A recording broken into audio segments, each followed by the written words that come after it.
Thailand's tax laws seem to change every year lately, and a lot of you wrote into me and asked me for an update. So today, I'm going to sit down with Thailand's top tax guy. He's going to explain where things were, where things are, and what 2026 looks like. At the end of the video, he's going to give his 3 most important things that you should consider. So let's go meet Luca and get you some free advice.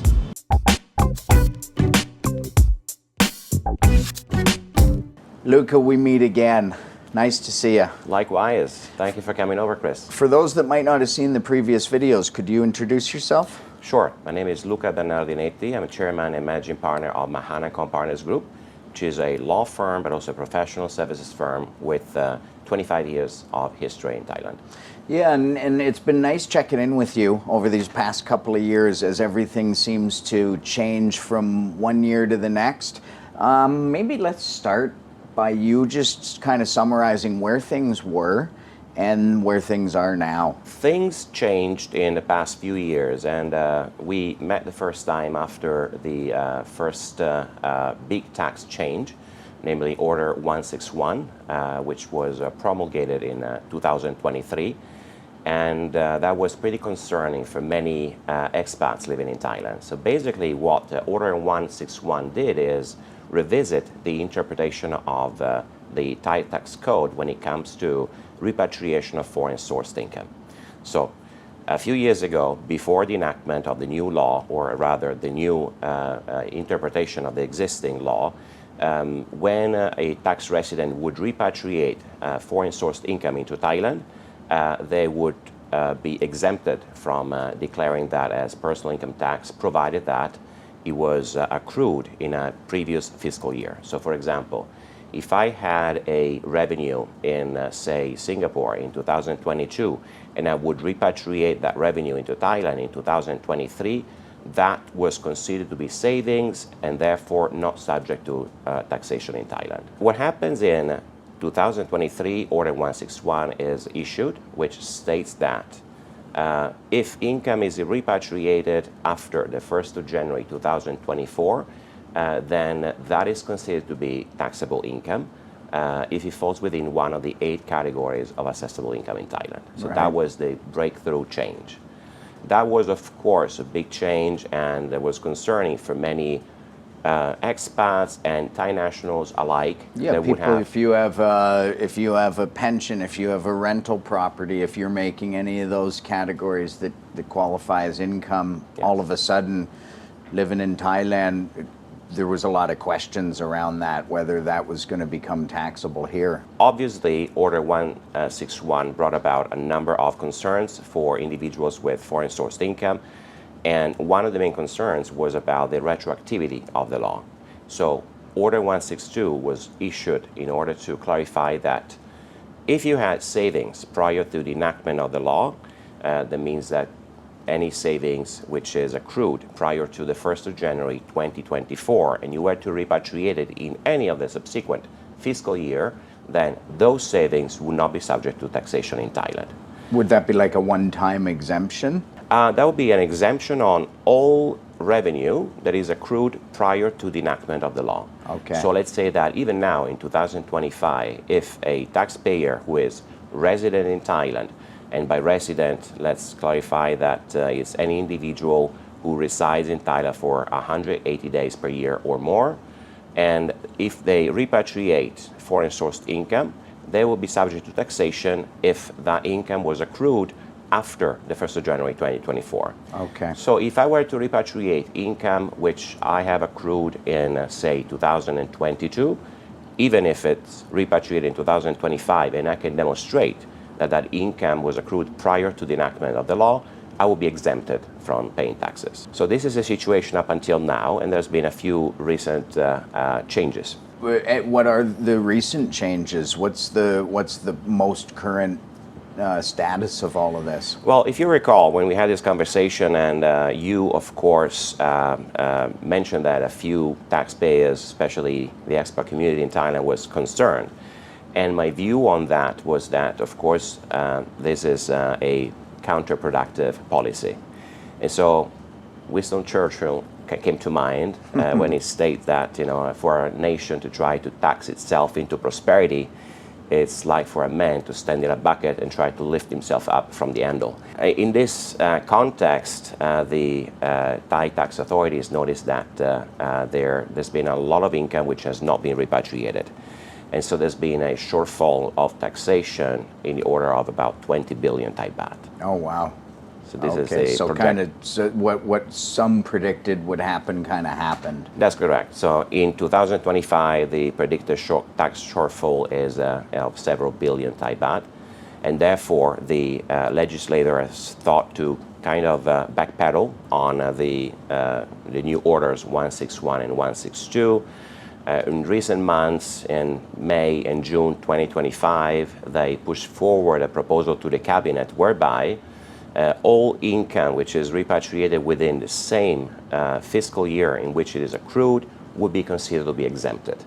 So now we go back to basically a situation that we had prior to the enactment of Order 161, and ironically is actually even more relaxed because the draft law states that either for 12 months subsequent to the date in which the dividend or let's say the income is accrued, there will be a tax exemption, or within the same fiscal year and the subsequent fiscal year. So again, this is still a draft, but it's being debated. And it is possible that this will be enacted as of 2026. Okay, so this would be to incentivize repatriation of foreign funds, basically, that people have? That is the aim of the government, because again, there was a shortcoming of people of capital, foreign capital, to be invested in Thailand. So there's fewer individuals repatriating funds. So therefore, the expected outcome is that more people will repatriate funds into Thailand, spend more here, and be subject to taxation in Thailand. And does that kind of cover off the summary of where things were and where things are now? There's one more point that I would like to make. So for example, in the past, you may have heard of the long-term resident visa, or LTR visa, which has many perks. Besides the fact of being a 10-year visa, it also grants tax exemption to Thai tax residents for foreign-sourced income. And up until this year, the requirements to qualify for an LTR visa were very, very strict. And as of, I think, March this year, they become more relaxed. Oh, wow. In fact, we had quite a few clients, amongst which a few North Americans, that did not qualify previously because perhaps they're retired, but they qualify now and they have applied with success because now the income requirement is no longer an issue. Oh, really? So what is the detail on that? Like, what would someone who didn't qualify before but does now, what changed? Well, the eligibility criteria changed.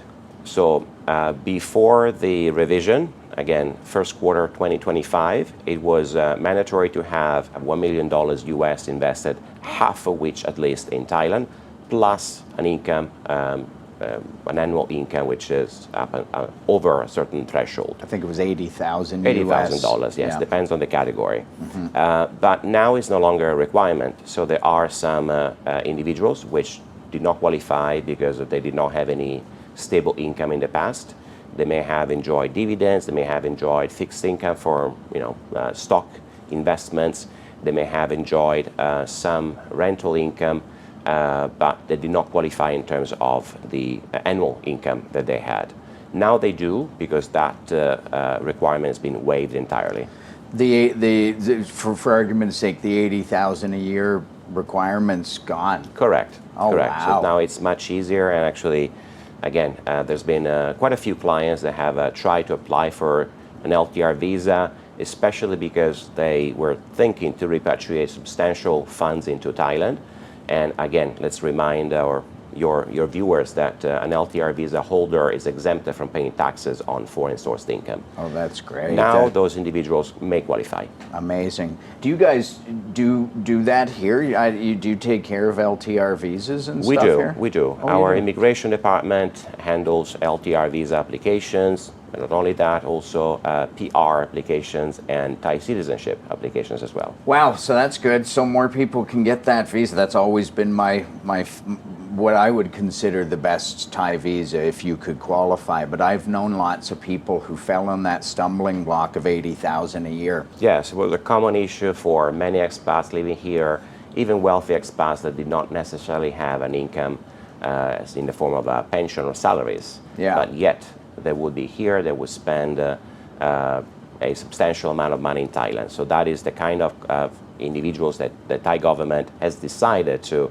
assist and facilitate in applying for an LTR visa. Let's flip gears because I want to kind of put this more in the real world. Let's take an example of a Canadian couple, and their key stats are they're living in Canada right now. They have a primary residence worth $1 million.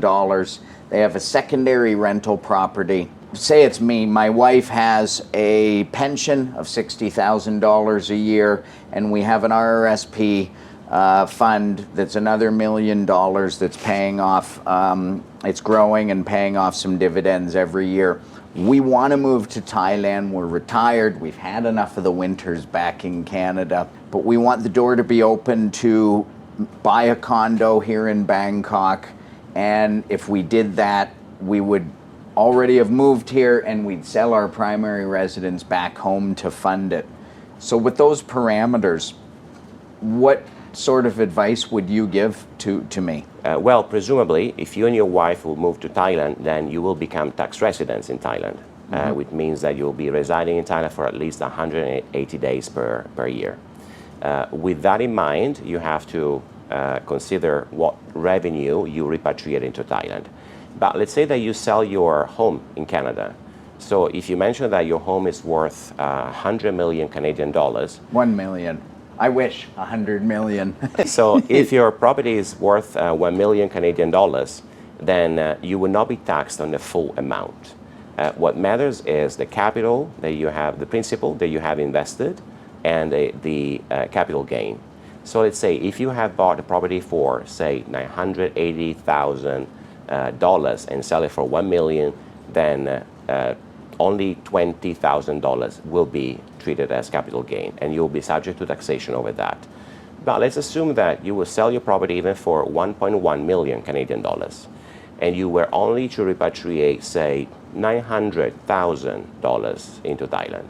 So with proper documentation, we can demonstrate to the Thai Revenue Department that that was the income that you have invested prior to the enactment of Order 161, and therefore it's considered a savings and you would not be subject to any taxation whatsoever. And then what would happen with my wife's pension after we move here? Well, as it stands as of now, all pension income is subject to ordinary taxation in Thailand.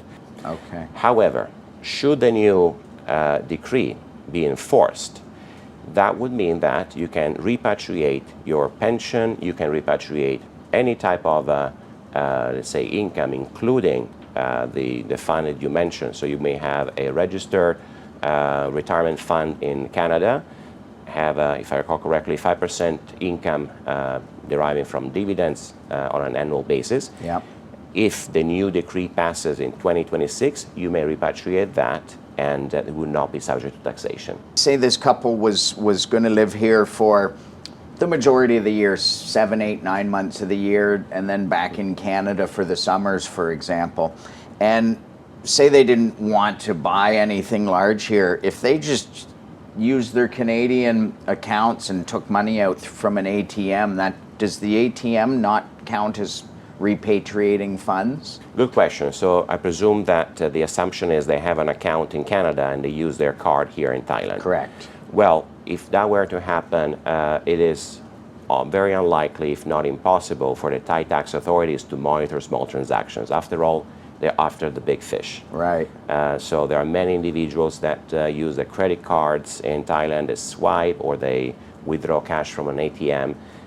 These small transactions are almost untraceable. Right. So what would be subject to taxation as of now is repatriating funds from Canada, unless you can prove that those funds were accrued prior to the enactment of Order 161. So say, for example, you have a savings account in Canada, you've been having the account since, say, 2020, and you have some new income deriving from pension and rent. Well, if you repatriate fund and if you're able to demonstrate to the revenue department that those funds derive from savings which you had in your account prior to the enactment of Order 161, then those savings will not be subject to taxation. And I guess that's where it starts to be helpful to work with people like yourself and good tax lawyers for the proper planning, because it's not so much that you're bringing money into Thailand. It's like, where did that money come from? That's absolutely right. So her pension could get put into the Canadian savings account, and rather than bring that money here, you bring the money from previous savings to avoid the tax. That is absolutely correct. In fact, the burden of proof is with the taxpayer. So the government would assume that anything and everything you repatriate is taxable unless you prove otherwise. So for example, again, if the new order were to be enacted, the new decree in 2026, then the problem doesn't exist. You may repatriate any type of income, including pensions, including, for example, dividends or coupons deriving from bonds, without incurring any taxation whatsoever. So we're kind of hoping, a lot of people and my viewers, expats that are looking to Thailand as a place to retire, these wealthy global citizens, are hoping this decree comes into effect in 2026 then. That will simplify everything, will simplify from a tax compliance standpoint, and would simplify, of course, doing investments in Thailand. So it would be easier for taxpayers to repatriate funds without being concerned about taxation in Thailand. And the LTR exemption that you mentioned earlier, is that a blanket exemption for taxes? So that would include the rental income, the dividend income from the retirement investments, and the pension?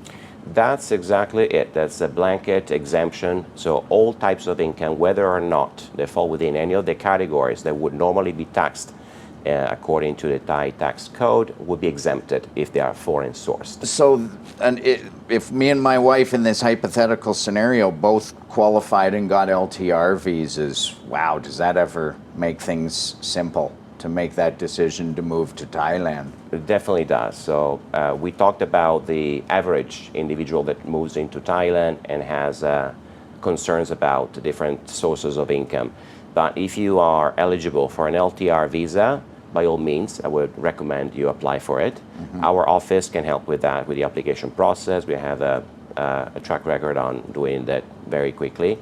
And it's easier for your, of course, your tax compliance as well, because once you have an LTR visa and, for example, if you don't have any income in Thailand, then none of your income is subject to taxation. Well, that's great. And then is there anything else in that scenario that you would want to address, or does that pretty much cover? Well, if I were to give advice, let's say generic advice to anyone watching your channel, I would say, first of all, plan the timing of your repatriations. If you're considering buying properties or, say, investing in a business in Thailand, or you have any plans to bring in capital, so I would advise to plan it right. For example, if the new decree enters into force as of January 2026, I would strongly advise to defer the repatriation until then. If you may apply for an LTR visa, then I would advise to go for it, because again, it's a big advantage, not only because you are no longer required to extend your visa on an annual basis, but also you are exempted from paying taxes on all types of foreign sourced income. And then, of course, if you're not eligible for an LTI visa, check. There might be exemptions under the Treaty on Avoidance of Double Taxation between your country and Thailand. So all in all, we say, from a tax standpoint, also investing in property would be convenient if you can demonstrate that the money that you repatriate is principal, not capital gains. So if, for example, you sold your property and you manage to repatriate only the portion of principal into Thailand, that is not subject to taxation regardless of the amount that you repatriate. So hopefully the new decree will be enacted swiftly. And again, we look forward to the next episode and to give him to share more knowledge with your viewers. Well, all this talk about 2026, I was going to say you've talked yourself into having to host me another time, maybe in the early part of next year. Looking forward to that. Always a pleasure. Thank you very much, Chris. I keep knocking down your door because out of everyone I've talked to, like, you just give the straight information the way that I like to receive it, and I think my viewers really appreciate it, so thanks a lot. Thank you. It's a pleasure to be on your channel. I hope you found that helpful. And if you're serious about moving to Thailand anytime soon and you're looking for some professional help, then I'll leave a link below to Luca's firm, Mahanakom Partners. They're pretty much the best in Bangkok. And as he said, it's all about planning. So start planning and then get your ass over to Thailand already.